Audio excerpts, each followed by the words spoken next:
तो नमस्कार दोस्तों, आज के इस वीडियो में हम बात करने वाले हैं इन सभी शब्दों के विलोम शब्दों के बारे में।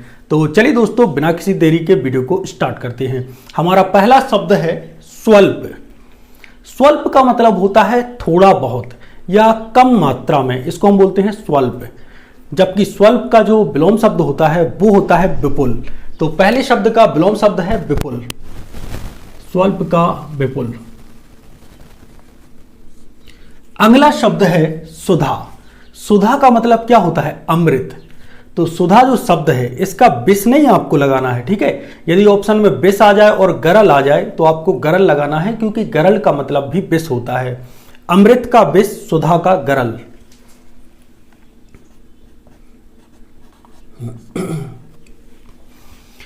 अगला शब्द है आमिष। जी हां दोस्तों, आमिष। आमिष जो है इसका विलोम शब्द होता है निरामिष। इसमें निर प्रत्यय लग जाता है तो ये हो जाता है निरामिष। आमिष का निरामिष।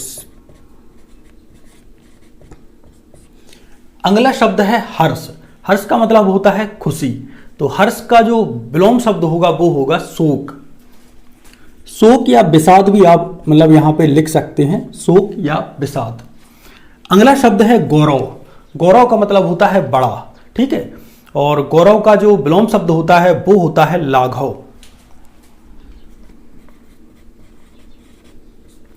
अगला शब्द है अपमान। किसी का अनादर करना, यही तो अपमान है। और अपमान का विलोम शब्द होता है सम्मान। सम्मान। अगला शब्द है समष्टि। समष्टि यानी होता है बहुत बड़ा, ठीक है। समष्टि यानी जिसमें सब आता हो उसको समष्टि बोलते हैं। और समष्टि शब्द का जो विलोम शब्द होता है वो होता है व्यष्टि। व्यष्टि यानी कि बहुत छोटा, या एक भाग को व्यष्टि बोल देते हैं। अगला शब्द है शिष्ट। शिष्ट रहना है, ये बोलते हैं ना, ये काफी शिष्ट हैं, ठीक है। शील व्यक्ति हैं, शिष्ट व्यक्ति हैं। शिष्ट का विलोम शब्द होता है अशिष्ट।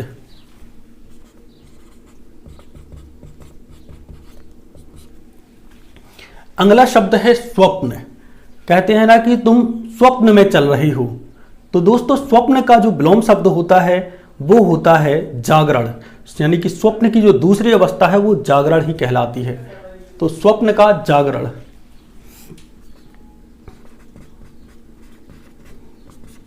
अगला शब्द है आवाहन। आवाहन शब्द का विलोम, आवाहन का मतलब होता है किसी को पुकारना, ठीक है। किसी की स्तुति करना, उसको आवाहन बोलते हैं। और आवाहन का जो विलोम शब्द होता है वो होता है विसर्जन। विसर्जन।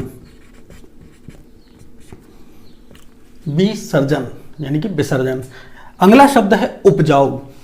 उपजाऊ शब्द के लिए कई लोगों ने मतलब उपजाऊ का व्यंजन लगाया है।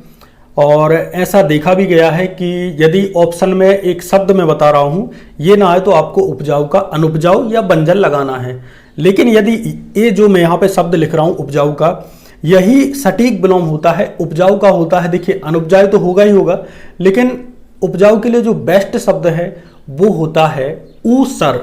और यही आपको एग्जाम में टिक करना है, उपजाऊ का ऊसर। ये होता है वो शब्द उपजाऊ का विलोम। अगला है तिमिर। तिमिर का मतलब होता है अंधकार। जहां अंधेरा हो वहां पे तिमिर बोल देते हैं। और तिमिर शब्द का जो विलोम होता है वो होता है आलोक। आलोक मतलब उजाला, ठीक है। आलोक मतलब प्रकाश। प्रकाश को आलोक बोलते हैं, तिमिर को अंधकार बोलते हैं। इसका हो जाएगा आलोक। अगला शब्द है याचक। याचक यानी कि जो मांगता है, अल्लाह के नाम पे दे दे, भगवान के नाम पे दे दे, तो उसको अपन याचक बोलेंगे। याचक यानी कि मांगने वाला। और याचक का जो विलोम शब्द होता है वो होता है दाता।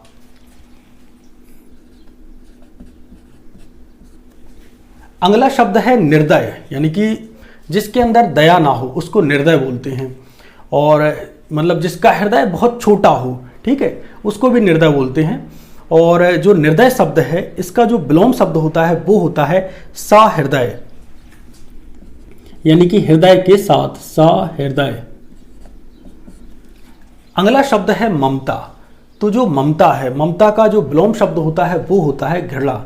किसी के प्रति ममता, और ममता का अपोजिट जो शब्द होता है वो होता है घृणा।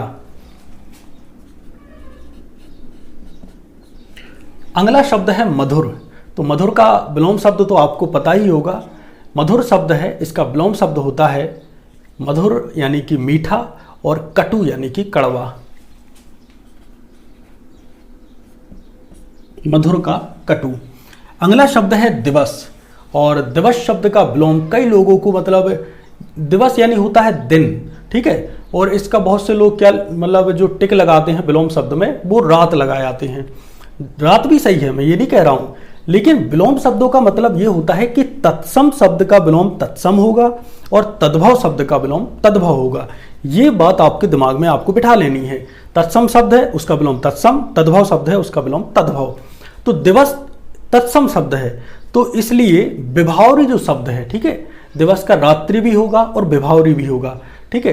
तो विभावरी मैं यहां पे लिख रहा हूं, विभावरी मतलब होता है रात, तो दिवस का विलोम क्या हो जाएगा, विभावरी, विभावरी। रात्रि भी आप लोग लिख सकते हैं, ठीक है। अगला है निर्मल। निर्मल यानी कि जिसके मन में कुछ भी द्वेष ना हो उसको निर्मल बोलते हैं। और निर्मल का जो विलोम शब्द होता है वो होता है मलिन, मलिन यानी कि बहुत ज्यादा मैल है जिसके मन में उसको मलिन बोलते हैं। अगला शब्द है अपराधी। जिसने कोई अपराध किया हो उसको अपराधी कहते हैं। और अपराधी शब्द के लिए बहुत से लोग निरपराधी शब्द का यूज करेंगे, जो कि गलत है। निरपराधी जैसा कोई शब्द बना ही नहीं है। अपराधी का विलोम होता है निरपराध, निरपराध, निरपराध। अगला शब्द है रित। रित का मतलब होता है खुशी और रित शब्द का विलोम शब्द होता है अनृत। देखिए यहां पे मैं इसकी स्पेलिंग अच्छे से याद रखना आप लोग, मतलब अनृत ऐसे होता है, अनृत, ठीक है। और रित का विलोम अनृत, अनृत यानी कि दुखी। उद्यत। उद्यत का मतलब होता है तत्पर, जो मतलब कोई भी काम करने के लिए उद्यत हो, ठीक है। तुरंत आपने बोला ये काम कर दो, वो तुरंत खड़ा है उस काम के लिए, उसको उद्यत कहते हैं।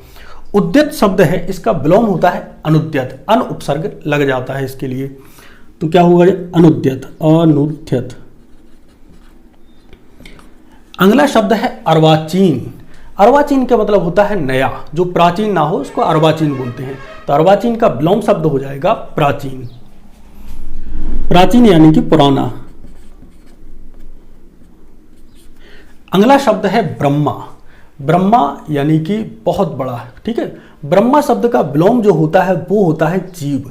ब्रह्मा का याद रख लेना, ब्रह्मा शब्द का विलोम होता है जीव। जीव नहीं बोल रहा मैं, जीव यानी कि जो हम हैं वो जीव, ठीक है, जीव। जीव तो ये है ना जीव, ठीक है। जीव यानी कि हम जो हैं, ठीक है, जीव। अगला शब्द है ज्ञान। तो इसका आपको पता है, कमेंट बॉक्स में जरूर बताना, ज्ञान का तो आप लोगों को पता ही होगा। अगला शब्द है उपेक्षा। उपेक्षा यानी कि किसी का अनादर करना, ये कहलाता है उपेक्षा। और किसी का सम्मान करना, आदर करना, ये कहलाता है अपेक्षा। तो उपेक्षा यानी कि तिरस्कार और अपेक्षा यानी कि आदर, सम्मान करना, अपेक्षा करना उसकी, ठीक है, उपेक्षा का अपेक्षा। अगला शब्द है ईशान। ईशान जो शब्द है ये बात आपको दिमाग में रखनी है। अब शायद मैं यहाँ पे समझाने के लिए कुछ 4 दिशाएं होती हैं, जैसे कि मैं कहाँ पे समझाऊं, यहाँ पे मैं बताता हूँ, ठीक है, यहाँ नहीं, अभी मैं बताता हूँ, यहीं पे बता देता हूँ। ये है, ये उत्तर है, ये दक्षिण है, ये पूरब है और ये पश्चिम है, ठीक है। तो ईशान जो दिशा है वो उत्तर और पूरब, यहाँ की दिशा को ईशान बोलते हैं।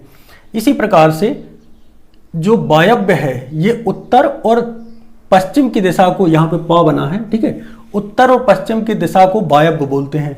तो इन दोनों के बीच, उत्तर पूर्व के बीच की इसके सामने की जो दिशा होगी उसको बोलते हैं नैऋत्य। और यहाँ पे वायव्य यानी कि उत्तर और पश्चिम के बीच की दिशा के सामने की दिशा को बोलते हैं आग्नेय, ठीक है। तो ये दिशाओं के अपोजिट हैं। तो यहाँ पे इसको मैं मिटा देता हूँ, डस्टर का प्रयोग, चलो हाँ। ईशान का होता है नैऋत्य, जो कि एक दिशा है, ईशान का नैऋत्य, नैऋत्य, ये ता बना है, ठीक है। ये है वायव्य। वायव्य जो होता है वह उत्तर और पश्चिम के बीच की दिशा है। और वायव्य का विलोम होता है आग्नेय। क्या होता है? आग्नेय। अगला शब्द है उद्यत। उद्यत जो शब्द है इसका विलोम होता है एक प्रकार से विनम्र, ठीक है। उद्यत मतलब उद्दंड टाइप का एक आदमी, और इसका विलोम जो होगा वो होगा विनम्र टाइप का आदमी। उद्यत का विलोम विनम्र। अगला शब्द है कोमल। तो कोमल का आपको पता होगा, तो ये कमेंट में आप लोगों को मतलब बताना है। अगला शब्द है व्यस्त। बोलते हैं ना ये व्यस्त बहुत है, तो व्यस्त यानी कि बिजी आदमी। और व्यस्त का जो विलोम होता है वो होता है अकर्मण्य। जिसके पास कोई काम ही नहीं बचा वो अकर्मण्य कहलाता है। मतलब जो दिन भर कुछ ना करता हो, आलस में डूबा हुआ हो, उसको अकर्मण्य बोलते हैं। तो व्यस्त का अकर्मण्य। अगला शब्द है भूत। भूत का हो जाता है भविष्य। अगला शब्द है पुरस्कार। किसी को पुरस्कार देना, तो पुरस्कार के लिए अपुरस्कार शब्द का प्रयोग ना करें, ऐसा कोई शब्द नहीं बना। पुरस्कार का होता है तिरस्कार। तिरस्कार। अगला शब्द है मूक, यानी कि बिल्कुल चुप, और वाचाल यानी कि बहुत बोलने वाला। तो मूक यानी कि जो बिल्कुल ना बोलता हो, वाचाल यानी कि जो बहुत ज्यादा बोलता हो, तो मूक का वाचाल।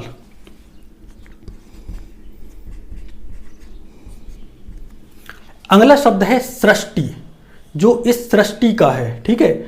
और सृष्टि देखिए यहाँ पे मैंने कोमल और एक यहाँ पे ज्ञान, देखो इन पे मैं गोला बना रहा हूँ, ये आपको कमेंट में बताने हैं, ठीक है।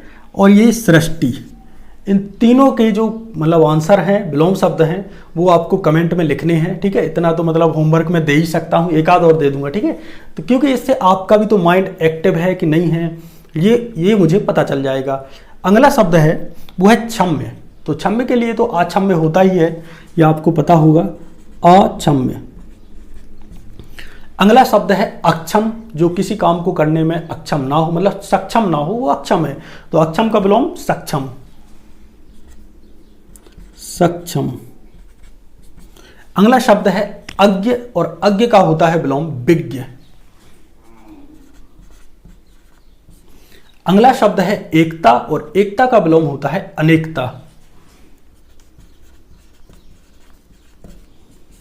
एकता अनेकता, एकता अनेकता। अगला शब्द है कृपण। कृपण का मतलब होता है कंजूस, और इसके लिए जो विलोम शब्द दिया गया है वो है दानी। कृपण का दानी। तो कृपण का याद रखना, कृपण मतलब होता है कंजूस, जो मतलब छोटी छोटी बात पर कंजूसी करता हो उसको कृपण बोलते हैं। और जो दानी शब्द है वह कृपण का विलोम है। अगला शब्द है सरल। सरल का होता है कठिन, ये तो आपको पता ही होगा, कठिन। अगला शब्द है सौभाग्य। सौभाग्य का विलोम होता है दुर्भाग्य। दुर्भाग्य। अगला शब्द है संधि। संधि का समास नहीं लगाया ना, ठीक है, बिल्कुल गलत हो जाएगा। संधि है, संधि शब्द का मतलब होता है मिलाना, मेल, ठीक है। तो मेल का विलोम क्या होगा, विग्रह। तो संधि का विलोम विग्रह, विग्रह। अगला शब्द है समास। समास का विलोम होता है व्यास। अगला शब्द है सहित, यानी कि उसके साथ, और रहित यानी कि वो ना रहे, ठीक है। तो सहित रहित, ये इसका विलोम हो जाएगा रहित, राहित। अगला शब्द है नृशंसता। नृशंसता अमानवता जो रहती है, यानी कि जहां पे मानवता नहीं है, उसको हम नृशंसता कहते हैं। तो नृशंसता का विलोम होता है मानवता, मानवता।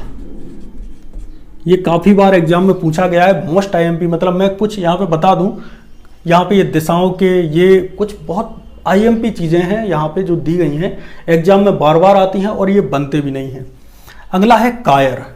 ये इंसान कायर है, ये तो रण छोड़ के भाग जाता है, उसको बोलते हैं कायर। जो वीर होते हैं वो रण छोड़ के नहीं भागते, तो कायर का हो जाएगा वीर, वीर होगा, ठीक है। अगला शब्द है क्षर। क्षर यानी कि जो क्षर हो जाए, ठीक है, क्षर का अक्षर होता है, ठीक है, अक्षर। अगला शब्द है आहूत। आहूत शब्द का विलोम होता है अनाहूत। अन उपसर्ग लग जाता है तो आ जाता है अनाहूत। अगला शब्द है शाश्वत। जो हमेशा रहे उसको कहते हैं शाश्वत, ठीक है। और शाश्वत शब्द का विलोम क्या होता है ये आपको कमेंट बॉक्स में बताना है। मैं यहाँ पे जितने भी मैंने यहाँ पे गोले लगाए हैं इनके आपको कमेंट बॉक्स में आंसर बताने 1 2 3 4, ठीक है। और मैं कमेंट में क्या करूँगा, मैं मतलब जो कमेंट रहेगी उसमें एक कमेंट पिन कर दूंगा जिसमें चारों के आंसर मैं आपको बता ही दूंगा, ठीक है। लेकिन कोशिश करना कि आप अपने मन से इनके आंसर बता सकें। अगला शब्द है देव। देव का जो विलोम होता है वो होता है दानव, देव का दानव। अगला शब्द है विराट। विराट यानी कि होता है स्थूल, और विराट का जो मतलब एक प्रकार से विलोम शब्द होगा वो होगा सूक्ष्म। यहाँ पे विराट कोहली की बात नहीं आई है, यहाँ पे विराट शब्द की बात आई है, तो विराट का सूक्ष्म। अगला शब्द है दुस्सील, यानी कि जिसके पास शीलता का गुण ना हो वह दुस्सील कहलाता है। और एक कहलाता है सुशील शब्द होता है जिसके पास शीलता का गुण हो, वह है सुशील, सुशील। अगला शब्द है अपयश, और अपयश का विलोम होता है यश, यश। ये यश नो यश वाला यश नहीं है, ये यश है ना, ये एक वैभव वाला यश है जिसमें आपके पास सब कुछ हो, उसको यश बोलते हैं।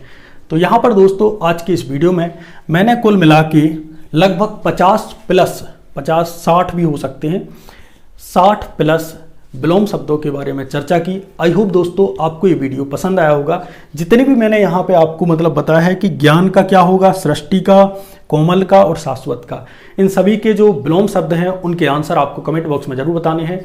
मिलते हैं एक और नए वीडियो के साथ, तब तक के लिए जय सिया राम, राधे राधे। तो सभी साथियों से मेरा ये अनुरोध है कि अभी गर्मी का मौसम चल रहा है, तो इस प्रकार की अपनी बाटल में जो बोरा होता है उसको मेरी तरह इस प्रकार से आप लोग सिल सकते हैं। ये मैंने ही सिला है, और इससे क्या होता है जो आपका जो इसमें अंदर पानी रखा होता है वो एक प्रकार से ठंडा रहता है, बहुत ज़्यादा ठंडा नहीं रहता लेकिन इतना रहता है कि आपको पीने में मज़ा आएगा। तो इस प्रकार की वाटर आप लोग बना सकते हैं, ये सुझाव जनहित में जारी है।